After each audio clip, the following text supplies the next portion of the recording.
guys. Gonna start a new project. Been fiddle fucking around with it for more than a decade. Started back when I saw Lee Harvey's Kart saw before I ever visited him. Started trying to track down a big McCullough. Buddy Randy in Tennessee gave me one, and I searched for 3 years at that point, looking to get a 101B motor to put on this bad boy. Eventually I gave up, and my buddy John said, "Hey Dave, I saw you collecting a few parts around that 797 Super. Why don't you sell them to me? I'm going to build one." I don't remember if I sold them to him or I gave them to him, but I said, I guess that project's not meant to be. Well, probably 2 months later, Kyle Morrow gave me a call, said, "Hey Dave, heard tell you're looking for a 101B. I said, "Well, I was. Yeah, I guess I still am." He said, "Well, long and short of it is I've got a new old stock 101B. Oh, shit. That woke up my interest again. So, I think I had him come and stay with me or put him up in a hotel one night. And we went to a local dealer. Maybe I ordered one of the first 592s to come available and got him a bar and chain for it. Might have been a Cannon bar, I bet. I was a dealer by then. And, probably some other tools and nonsense from the store, and a hefty little green envelope. And I started looking again. Okay, I'm going to build this cart saw. Well, I don't know, a few more years passed, and I acquired some saws, started going to a few get-togethers where I kind of had my eyes open, and I'd pick up a 395 or 397. Shit, I don't even remember. Started looking for some Target saws, some concrete saws built on the same platform, because their covers weren't all roasted out. Their carbs were completely fucked from running concrete dust exclusively as an air product, but the cover's cleaned up nice. So at one point I thought, okay, I've got enough parts. Time to take a look, see what I really got, figure out what I really need still, and get this son of a bitch built. So I asked around, a couple guys said, Mike Nolan out in California, he's your man. He likes a fucked up strange project. And mine was going to be a little different than everybody else's. Most of the big cart saws out there are cutting big wood, big long cuts, long bars. That shit bores me to tears. It's fun to watch once, but guys used to say, "Dave, run my SP-125. I'm 18 inches into a 60-inch log and wondering somebody would maybe take my place and let me go have a cold lemonade and maybe grab a 346 XP and stick it in a 8x8. Anyway, I got a good portion of parts. Take apart the 101B, look at everything, make sure everything's clean. I pick up a billet crank for it. By now I'm doing some pistons with Weisco. So I go and I take my tray with me. I think at that time it numbered 8 different 125 series, large series pistons that were new old stock. When I get into something, I go hard. They once I had it on the table in the conference room, one by one the sales guys meeting with me would disappear and they'd come back with friends. I had collected some old Weisco racing catalogs, vintage back in the 60s, early 60s. And I was showing them, hey, you guys used to make pistons for this. And they said, well, we did. We made a lot of different ones. And so did Urus and some other custom manufacturers, but so many different McCullough variations. They got a one-ended pin, a two-ended pin, pins at different sizes. While the outside of the piston is the same size, same shape, or maybe different shapes. Some of that going on too. And I said, guys, I'm into trying to solve problems. Let's make a piston that anybody can use. And we can size it up, because I know, guys bore these out and race them again next weekend, 10 thousandths bigger. They said, tell you what, Dave, you can actually come up with a design like that. We'll waive the billet piston fee, the setup fee, which I think they said was, $4,500, $6,500. They said, we'd really like to be able to point people towards a piston that's universal. Around the same time, I'm hearing the name Terry Ives. I'm not sure why, but I've never talked to him. I've talked to plenty of good guys out in California who know him. The Rupleys and George Harrison and Mike Nolan, etc. Why have I never talked to Terry? I don't know, especially since apparently he's got a supply of pistons. And that's the thing that kept me during this time from actually moving forward with my idea. If a good thing already exists, I don't want to fuck it up for somebody. So anyway, about this time, COVID hits. Fuck. Pretty much as soon as COVID lifts, my boy dies. He had been my right-hand man in the shop as far as helping package orders and stuff. It hit me pretty fucking hard. I don't know. Deep funk. Couple parsecs later, my younger brother dies. A series of 3 of my psychiatrists die. Some other bullshit happens. Then, I don't know, 2.5, 3 years ago, get rear-ended, uninsured driver. Eventually I get to the point where I can't fucking walk. And my diabetes numbers are so bad, the hospital won't let me in the doors to get surgery on my back. So, few semi-medical miracles happen. I end up on a crazy insulin no one's ever heard of, but it gets my numbers down and they get in and fix my back. Feels great to this day. This is 6-8 months ago. Of course, I end up back in the hospital a couple days later because they discharged me without seeing if all my bodily functions still work, shall we say.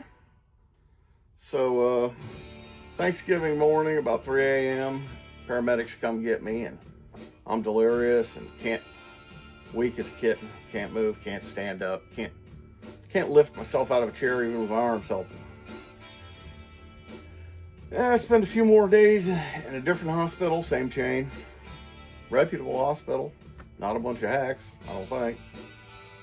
They, eventually the head physician, head medicalist, he had a very strange title, stopped by and said, hey, has anybody got you solved yet? And I said, man, I'm still crazy pain, I can't eat, nothing's going on. He said, are you bowels normal? I said, I don't know. He said, well, when's the last time you took a healthy shit? I said, well, 12 hours before the surgery 6 days ago. Oh, I made some lights come on. So he said, I'm gonna send some nurses in, see if we can't get you taken care of. So a couple times during that day, nurses would congregate in my room. And I got thinking, maybe the problem gets solved now.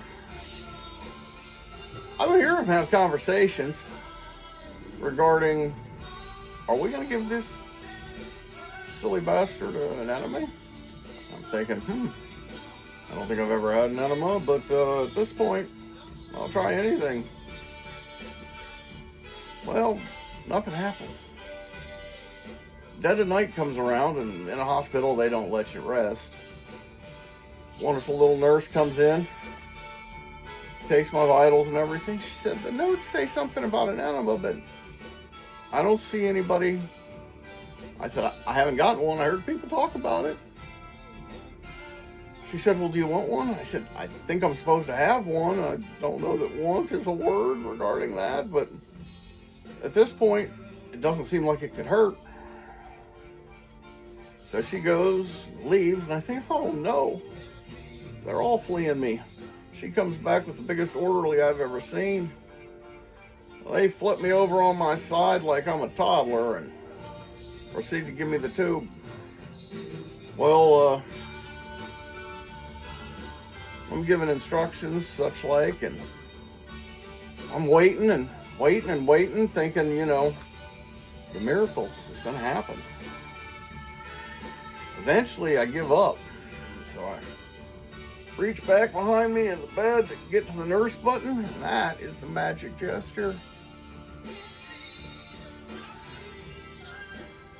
So when they get there, they were there in time to clean me up like a little baby. Put me back in the bed all swaddling clean and feeling amazingly better. So they sent me home the next day. Good spirits. Still, back pain. It had only been a few days since the surgery, but nothing crazy. A few days later, I'm getting ready for bed, and I realize my ankles are all swelled up, like my wife's grandma. We'd go to visit her, and she said, oh, little David, my ankles are just swelling. I need to get me some Lasix. So I called the surgeon the next day and said, hey, my ankles are swelling. I need to get some Lasix. Well, they brought me in immediately, did a Doppler on my legs thinking I had a blood clot. Nope, turns out I got lymphedema, which is much better than lymphoma, but still sucks a tremendous amount. So all the lymph nodes from about right below my man pits to my ankles have decided to swell up big. Since Thanksgiving, it's now crawling up first week of June. I'm up 65 to 70 pounds at any one point. That's a lot of extra weight to carry around, let me tell you. Come on up, buddy. Come on. Yeah, jump up here. Yeah, come here. Oh, my buddy Loki's decided to come keep me company while I talk. Oh, you see the little camera over there? Yeah, there's the people. So, I'm slow. I'm in all kinds of treatment. And, yes. Oh, what a good boy. They got me set up for some astronaut pants. I tried them on yesterday, and they give you a massage while you sleep. A real tight massage, kind of like a boa constrictor getting ready to kill you, but not quite. Got a little off track. Let's get back to this saw. So I figure here this last week, I need to get a hold of the people who said they'd help me out with this saw project long ago. I got a hold of Mike Nolan and said, hey, do you even remember me, buddy? He said, sure. I showed him a picture of a few parts. Met Max, the Mac Man, at Randy's get-togethers, along with Alan. And Alan seems like a promising young sort. Of course, I kind of fucked him over. He asked me to get him a piston, and I ignored him because I'm kind of shitty these days. Yeah, that's right. Kind of shitty, little buddy. But anyway, I'm trying to get kind of caught up with stuff. got other projects in the works, other new pistons on the way. I'm not the only person involved in that on my end, and I'm not certainly involved in the making them on the Wiseco end. But anyway, probably tomorrow I'll have enough energy to get out of the lounge here and head over to the back bench and give you a tour of what I spent the last 2 hours digging out and laying out. Parts for a saw that at this point I'm hoping will be a badass saw. And I got somebody tentatively who has said they'll do the pinstripe and custom paint job on it. Obviously I'm gonna have my buddy Mike do the powder coat, because fuck, there's nobody better. People think that they know how to powder coat. People full of shit. You don't have a man whose job it is to stand in a heated suit inside an oven spraying powder. Bush league. Anyway, I'll try and get the full length of list of thanks for tomorrow too, because there's a lot of people contributed to this project, and while it isn't done, at this point I feel like I got a hell of a start. Loki's telling me it's bedtime. I'll run the camera for 2 seconds while I go through the back bench and just give you a snapshot of what's on the way. I guess I'll be a big Facebook fag and say like and follow and press the bell and all that stupid shit. I don't give a fuck. I know, that's a bad word, but you're used to it. Tomorrow, Dino Joe's got a badass race going in Michigan. I wish I'd be there. I gave it some hard thought, but I don't think I got the gumption to get there yet. I think Scotty and Joe have one coming up in PA in a couple weeks, and Mike said he's got a place for me, so I'm looking hard at that fucker. Anyway, you guys have a safe evening. Don't do anything too stupid, and just rub a saw if you get a chance. Thank you guys. Oh fuck.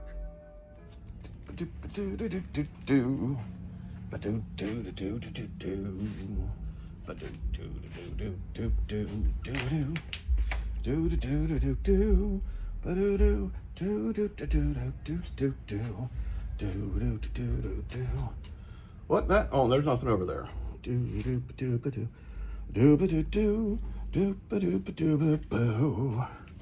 Oh shit, nothing over there either. See you tomorrow, guys.